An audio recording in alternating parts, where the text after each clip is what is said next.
Ahead of the union budget on July 23rd, Surat's textile business community is hopeful that the new NDA government will introduce measures to boost growth in their industry.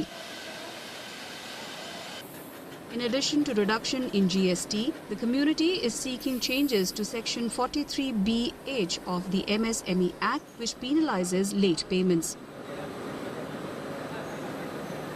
नाराजगी तो इस बात की है कि MSME लगी है, उस दिन से क्या है धंधा कम हो गया लोगों का। बड़े लोगों को कोई फ़र्क नहीं पड़ा है, छोटे लोगों को बहुत परेशानी आई है, पैसा समय पे आता नहीं है, वो प्रॉब्लम है। अच्छा, अगर सरकार ने MSME लगाई है, 45 दिन की धारा रखी है, तो यहाँ से माल जाता है तब तक उसके पास पहुँचता है पार्टी के पास, तब तक 45 दिन हो जाते हैं। तो गवर्नमेंट से ये रिक्वेस्ट है, अगर हम माल देते हैं और 45 दिन से पैसा नहीं आता है, अगर डूब भी जाता है तो फिर उस पैसे की जवाबदारी किसकी है?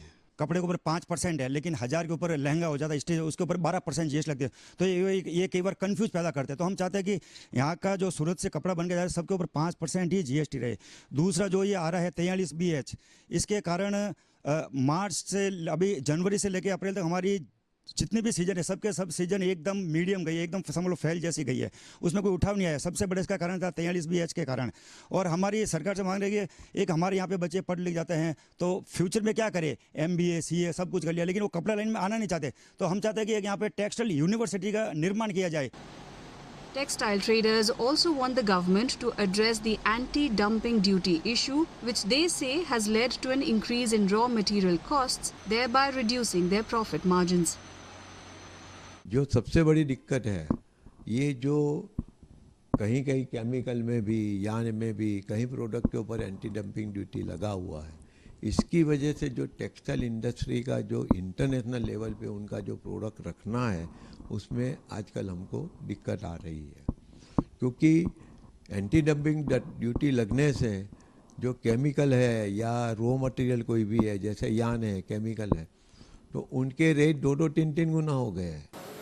Another high priority demand is the wish list of textile traders in Surat to create an environment that encourages research and development in their sector. हमारी डिमांड काफ़ी टाइम से है टेक्सटाइल यूनिवर्सिटी की कि यहाँ पे बच्चे पढ़े और आगे इस व्यापार में आए।